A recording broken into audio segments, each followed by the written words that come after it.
Hello, ఏం చేస్తున్నావు? Wait చేస్తున్నా. అయితే నేను వచ్చేస్తున్నా. ఎక్కడున్నావు? ఇక్కడనే పక్కనే ఉన్నా. Just 5 minutes. ఓకేనా? వచ్చేస్తున్నా. ఓకే.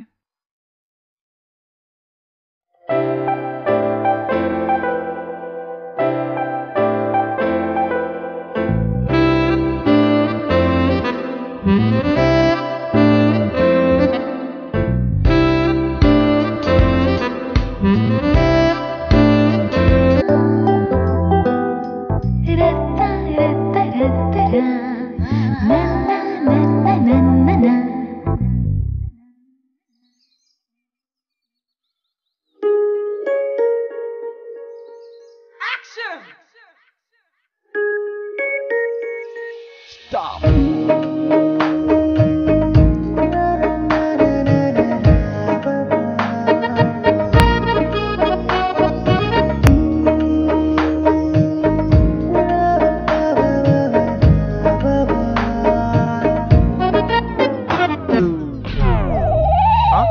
ఏరా, ఏం చూస్తున్నావు? ప్రపంచంలో వేరే అమ్మాయి దొరకలేదారా నీకు? అలా ప్రతి ఒక్కరికి నా గర్ల్ ఫ్రెండే కావాల్సి వచ్చింది.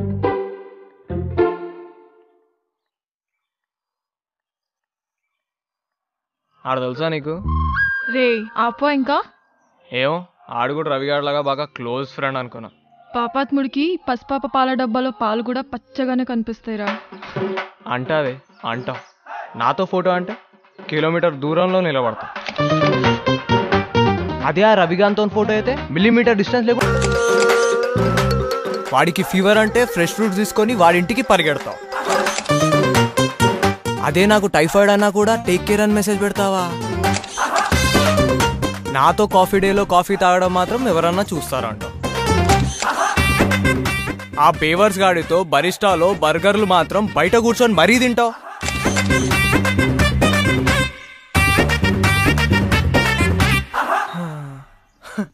నీకోసం ఇన్ని చేసిన నేను పాపాత్మున్నయ్యానా? ఆడు మాత్రం పసిపిల్లోడైపోయాడా? కస్టమర్ కేరోన్కి కాల్ చేస్తే నీకంటే తొందరగా ఆన్సర్ చేస్తాడే.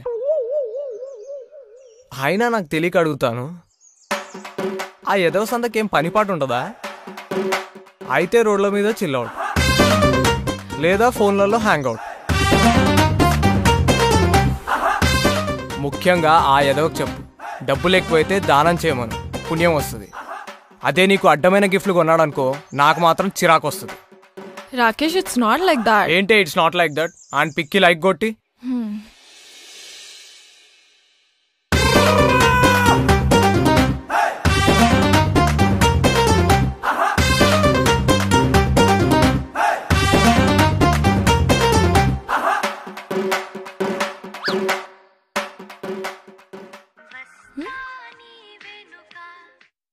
హలో. ఎందుకే వాడు పిక్కి లైక్ కొట్టావు? అంటే అది ఎందుకు కొట్టావు? ఎందుకు? అవసరమా? నన్ను ప్రేమిస్తున్నా అన్నప్పుడు నీ ప్రతి ఆలోచన నా గురించి అన్నావు. ఇలాగే నా ఆలోచిస్తున్నావు. నీ ప్రతి అడుగు నా వైపే అన్నావు. ఇలాగే నా స్పై చేస్తున్నావు. రాకేష్, నీకు ముందే చెప్పాను, నిన్ను ప్రేమించడం ముఖ్యం కానీ అది అందరికీ చూపించడం ఇష్టం కాదు అని. వేరెవరికైనా కష్టం వస్తే ఖర్చు ఇచ్చేసి వచ్చేస్తాను. అదే నీకేమైనా అయితే కనపడకుండా కన్నీళ్లు పెట్టుకుంటాను. వాడెవడో కాస్ట్లీ గిఫ్ట్స్ ఇచ్చాడని నువ్వు అంతకంటే కాస్ట్లీ గిఫ్ట్స్ ఇవ్వాలని నేను అనుకోవట్లేదు. కోట్లు సంపాదించి కార్లలో తిప్పాలని నేను నిన్ను ప్రేమించలేదు. కళ్ళలో పెట్టుకుని చూసుకుంటావని ప్రేమించాను రాకేష్. అయినా ఇద్దరు మనుషులు కలిసి ఉండాలంటే కావాల్సింది ఒకరి మీద ఒకరికి నమ్మకం రాకేష్.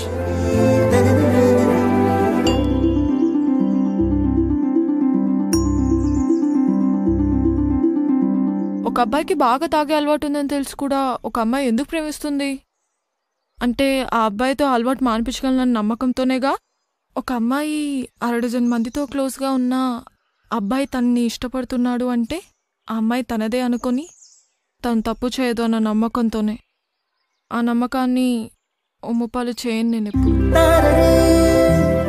అందుకే నువ్వు ఏ అమ్మాయితో మాట్లాడినా నేను ఎప్పుడు క్వశ్చన్ చేయను, కోప్పడను.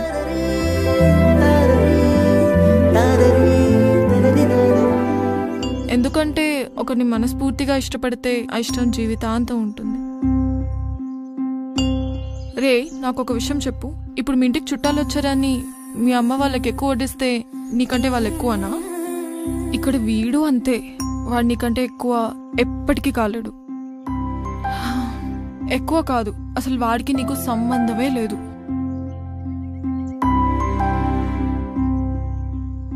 చూడ్రా, నువ్వు అడిగావని అలగను, ఆరాధిస్తున్నావని అరవను, ఆలోచిస్తాను. ఆవేశంలో అన్నావని అర్థం చేసుకుంటాను, ఆలోచించి రియలైజ్ అవుతావని ఆశిస్తాను.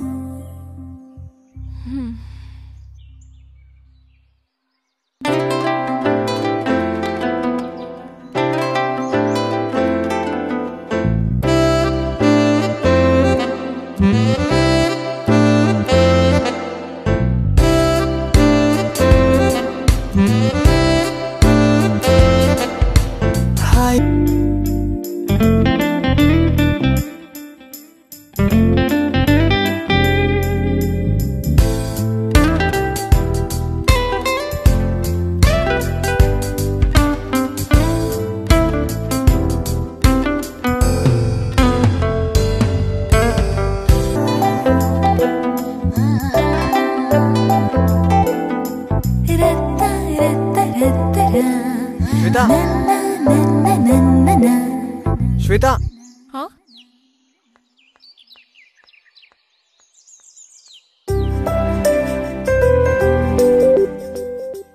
మా అమ్మ చిన్నప్పుడు నన్ను కొట్టిందని పగ పెంచుకుంటానా చెప్పు?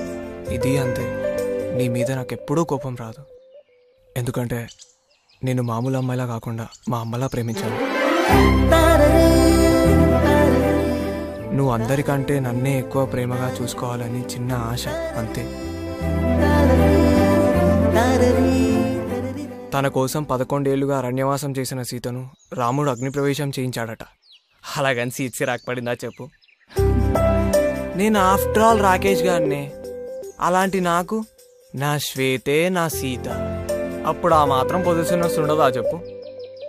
ఆ రవిగాడు మన స్టోరీలో రావణాసురుడు అనుకున్నా. అదే సైడ్ క్యారెక్టర్ అని తెలిస్తే నేను మాత్రం సీరియస్గా ఎందుకు తీసుకుంటాను చెప్పు?